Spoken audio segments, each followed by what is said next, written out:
बिस्मिल्लाहिर्रहमानिर्रहीम। अस्सलाम वालेकुम। मैं हूं फ़हीम अख्तर, एक नए व्लॉग के साथ हाज़िर खिदमत हूं। नाज़रीन, आज इस्लामाबाद हाई कोर्ट के 6 जो मुअज़्ज़ज़ जज साहिबान हैं, इनके ख़त के ऊपर सुप्रीम कोर्ट ऑफ पाकिस्तान में 7 रुकनी लार्जर बेंच ने आज खुद नोटिस केस की समाअत की है। आज की समाअत के अंदर मैं मौजूद था। मैंने वो समाअत मुकम्मल तौर के ऊपर कवर की, मैंने देखी और जो कुछ ऑब्ज़र्वेशंस हैं वो मैंने नोट की, महसूस की। और उसके बाद आज मैंने देखा कि chief justice of Pakistan justice Qazi Faez Isa साहब जो हैं वो थोड़े से नहीं बल्कि बहुत ज़्यादा डिफेंसिव मूड के ऊपर थे।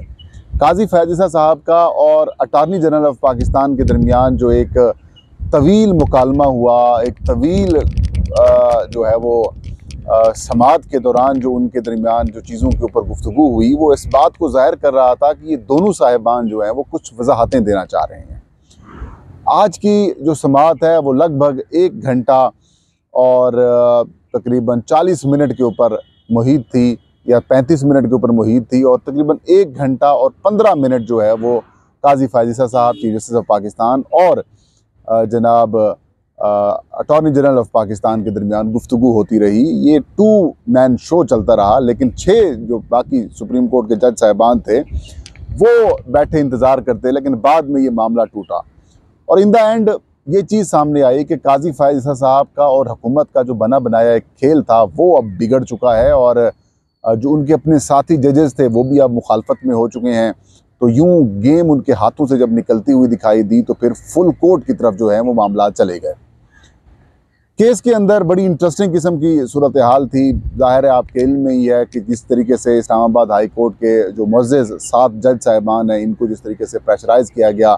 और जो 6 जजेस का ख़त सामने आया जिसके अंदर इस बात का इंकशाफ हुआ कि जजेस को ब्लैकमेल किया जा रहा है, जजेस के ऊपर दबाव डाला जा रहा है, जजेस की जो बेडरूम्स हैं वहाँ तक कैमरे लगाए गए हैं, और जो कैमरे हैं उनके ज़रिए जो उनके प्राइवेट रूम्स हैं, बेडरूम्स हैं, उनकी फुटेजेस वगैरह, वीडियोज़ जो हैं वो सीसीटीवी कैमरे के ज़रिए ऑडियो वीडियो रिकॉर्डिंग वाली वो कहीं और भेजी जा रही है। फिर कुछ वीडियोज़ दिखाई गई, फिर उनके अजीज़ व अकारिब के ऊपर थ्रेट किया गया, उनके बरादर निस्बती के ऊपर तशद्दुद किया गया, उनको टॉर्चर किया गया एक जज साहब के। फिर जो नीचे लोअर जुडिशरी है उनको भी प्रेशराइज़ करके, और इसका काम शुरू होता है जो ख़त के अंदर चीज़ इंकशाफ होती है कि वो इमरान खान के ख़िलाफ़ जो तहरीक इंसाफ का, या यूँ कह सकते हैं कि जो इमरान खान के ख़िलाफ़ इमरान खान के जो पीटीआई चेयरमैन इमरान खान साहब हैं, उनके ख़िलाफ़ जो टेरियान वाला केस था, ये लड़ाई तब से शुरू होती है। और ये लड़ाई जो शुरू होती है तो फिर बढ़ती जाती है। इमरान खान को फिर तोशाखाना केस के अंदर सज़ा मिलती है या दी जाती है, फिर उनको जो है वो इद्दत के अंदर, निकाह के अंदर केस में सज़ा दे दी जाती है। फिर इमरान खान साहब को और मुकदमात के अंदर जो है वो सज़ाएँ मिलना शुरू हो जाती हैं। तो ये जो एक पीटीआई और फिर इमरान खान और बाकी लोगों के ऊपर जो एक कह सकते हैं कि इंतकामी कार्रवाइयाँ हुई, तो फिर ये ट्रिगर होती गई, ये बढ़ती गई। तो मतलब वो ख़त जो है वो इस बात को शायर कर रहा था कि किस तरीके से एक सियासी जमात को टारगेट करने के लिए, एक सियासी इंतकाम का निशाना बनाने के लिए जिस तरीके से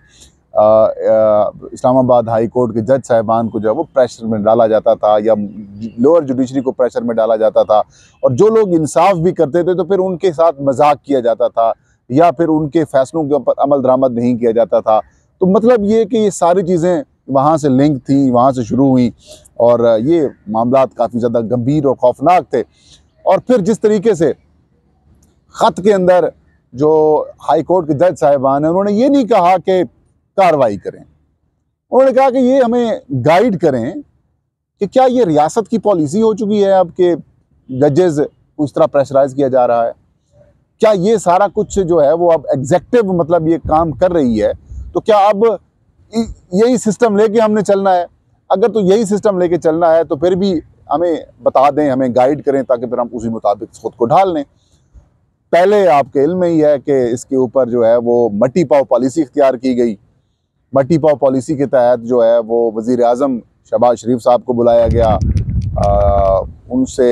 मुलाकात की गई, और मुलाकात के बाद जो है वो जस्टिस रिटायर्ड तसद्दुक जिलानी साहब के ऊपर जो है वो इत्तफाक कर लिया गया, उनको दे दी गई, सौंप दी गई, और ऐसा लगा बस कहानी अब ख़त्म हो चुकी है। लेकिन बाद में वकला सीधे हो गए, बार्स सीधी हो गई, 300 बड़े जो सुप्रीम कोर्ट और हाई कोर्ट के वकला हैं उन्होंने ख़त लिख दिया और उस ख़त के बाद सोशल मीडिया के ऊपर भी मामला चले। मतलब ये कि सोशल मीडिया को अगर ये समझ रहे हैं कि ये एक ये मामूली सा एक वेपन है या फोरम है, तो ये गलत बात है। सोशल मीडिया का कितना खौफ, कितना दबदबा और कितनी पावर है, उस बात का अंदाज़ा कल और आज आप जो है वो सुप्रीम कोर्ट ऑफ पाकिस्तान की समाअत के अंदर से आने वाले रिमार्क्स को देख लें। किस तरीके से सोशल मीडिया का इतना खौफ है कि इसको वबा भी कह दिया गया, इसको बीमारी भी कह दी गई, प्रोपेगेंडा भी कह दिया गया, इसको मतलब क्या क्या चीज़ों से नवाजा जा रहा है और गलत बयानी का फोरम बनाने की कोशिश की गई। मतलब अजीब व गरीब। मतलब ये एक ऐसा फोरम है यहाँ पर आपको सच भी मिलेगा, आपको झूठ भी मिलेगा, मतलब सब कुछ मिलेगा, इसमें तो कोई शक नहीं है। लेकिन ये फिर आपने खुद सेलेक्ट करना है कि ये सच क्या है और झूठ क्या है। जाहिर है झूठ की बुनियाद के ऊपर इमारत ज़्यादा देर खड़ी हो नहीं सकती। आप मुस्लिम लीग नून पीपल्स पार्टी का बयानिया देख लें या इवन के जो मौजूदा इस वक्त साहिब इक़्तिदार लोग हैं, आप उनकी माजी की बातें देख लें और मौजूदा उनके हालात देख लें, तो आपको समझ आ जाएगा कि सच क्या है और झूठ क्या है। बहरहाल आज की समाअत के अंदर भी बड़ा फिक्स मैच चला, वजाहतें दी गई चीफ जस्टिस ऑफ पाकिस्तान की तरफ से, मैंने ये किया, इतनी जल्दी फुल कोर्ट का इजलास माजी में नहीं हुआ, कहाँ थे वो वकील साहिबान, तो कहाँ थे वो। अच्छा जी, फिर अल्लाह भला करे जो अटॉर्नी जनरल थे वो कुछ ज़्यादा जोश में थे, वो कुछ ज़्यादा परेशान सूरत हाल के अंदर उनका वो परेशान थे और ऐसा लग रहा था जैसे कि चीफ जस्टिस ऑफ पाकिस्तान जनाब मोअज़्ज़ज़ जस्टिस काजी फायज़ साहब और जो अटॉर्नी जनरल ऑफ पाकिस्तान थे वो दोनों एग्जॉस्ट थे, वो दोनों परेशान थे और वो अपनी कुछ मैंने महसूस किया जैसे वो भड़ास निकालना चाह रहे हैं। और वो 1 घंटे तक तो बाकी जो जज साहिबान है वो बिल्कुल खामोशी से तो देखते रहे। जो जर्नलिस्ट बैठे थे, जो वकला बैठे थे, वो भी सारा मतलब तमाशाई जैसे मतलब ये एक तमाशाई बन के वो इन सारी चीज़ों को, इनकी कन्वर्सेशन को जो है वो सुनते रहे। और इन द एंड फिर जब बड़के मार ली जनाब अटॉर्नी जनरल साहब ने, तो फिर जस्टिस अतर मिनल्ला साहब जो है वो उन्होंने सवाल उठाया, सवाल बड़ा अच्छा उठाया और सवाल उठाया कि आपकी हुकूमत थी, मतलब आपकी हुकूमत कब आई है, आपने मिर्ज़ा इख्तियार की कुछ बात की आपने, जिसमें आपने कहा कि उन्होंने शहजाद अकबर की बात की, आपने जो है वो जनरल फैज़ हमीद की बात की कि पीटीआई के दौर के अंदर जो है वो काजी फैज़ और उनकी अहलिया के साथ ये किया गया, तो आपकी हुकूमत आई तो आप इस मामले को सेटल कर सकते थे, आपने क्यों नहीं किया। फिर खामोशी। फिर उन्होंने कहा कि ये जो सारा ख़त वाला प्रोसेस शुरू हुआ है, अगर इसके ऊपर आप ये कह रहे हैं कि ये खामोशी इख्तियार कर ली जाए, आप फिर ऐसा महसूस करें कि जैसा कुछ हुआ ही नहीं है, तो काजी साहब ने कहा अपना जैसा अतर मिनल्ला लगा ऐसा नहीं होगा। उसके बाद फिर जस्टिस जमाल खान मंदुखेल उन्होंने भी यही ऑलमोस्ट यही बातें की। फिर justice Mansoor Ali Shah, justice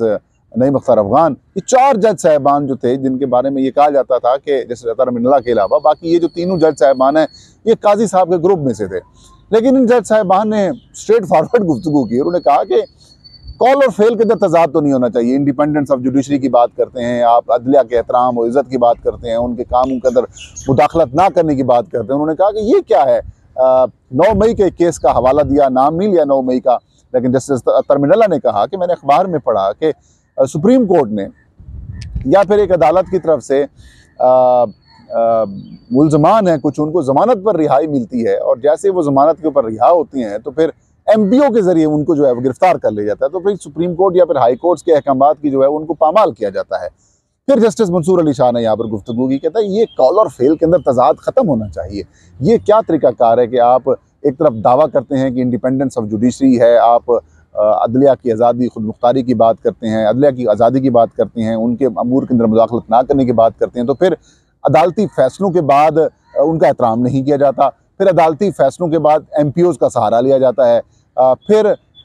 justice Mansoor Ali Shah ने कहा कि लोअर जुडिशरी से लेकर हायर तक उन सब के पास इख्तियारात हैं, हम उनको गाइड कर देते हैं, हम उनकी गाइडेंस की तरफ चले जाते हैं। फिर जस्टिस जमाल खान मंदुखेल बड़े स्ट्रेट फॉरवर्ड थे, उन्होंने कहा कि ये एक मौका है, इसको हम गोल्डन अपॉर्चुनिटी समझ लेते हैं इस लेटर को, और इसके ऊपर हम अपनी गाइडलाइंस दे देते हैं। लेकिन इस सारे खेल के अंदर जब बाकी जज साहिबान जो है वो नाजरीन, जब बाकी जज साहिबान सीधे हुए और उन्होंने ये गुफ्तगू शुरू कर दी, उसके बाद डिफेंसिव मूड के ऊपर चले गए जनाब काजी फायजीसा साहब, फिर डिफेंसिव मूड के ऊपर चले गए अटॉर्नी जनरल। और जब जजेस ने इस किस्म के सवालात उठाए तो अटॉर्नी जनरल साहब लाजवाब हो गए, उनके पास कोई जवाब नहीं था। इन द एंड फिर चीफ जस्टिस ने कहा कि हम जो है वो, क्योंकि दस्तियाब जजेस हैं, मैं वजाहत कर दूँ कि दस्तियाब जजेस जो थे वो इधर थे, उनके ऊपर मुश्तमिल हमने बेंच बना दिया। अब जो है वो ईद के बाद या फिर 29 अप्रैल या फिर 30 अप्रैल को मैंने जो है वो उसके ऊपर समाअत करेंगे। तो हो सकता है फिर हम ये फुल कोर्ट बना दें। फुल कोर्ट नाज़रीन बनाई सिर्फ इस वजह से गई थी क्योंकि अंदरून खाना जज साहिबान जो हैं वो काफ़ी ज़्यादा एग्रेसिव हैं, ज़्यादा गुस्से में हैं और वो ये चीज़ बर्दाश्त नहीं कर पा रहे। तो यही वजह है कि काजी साहब का और हुकूमत का जो बना बनाया खेल है वो अब बिगड़ा है, और यही वजह है कि अब फुल कोर्ट की तरफ मामला जाया जाए, शायद उधर से इनको कुछ रिलीफ मिल जाए। बाकी तो उनकी कहानी खत्म हो चुकी है। ये था आज का व्लॉग, मुझे इजाज़त दीजिए। अल्लाह हम सबका हामी नासिर हो।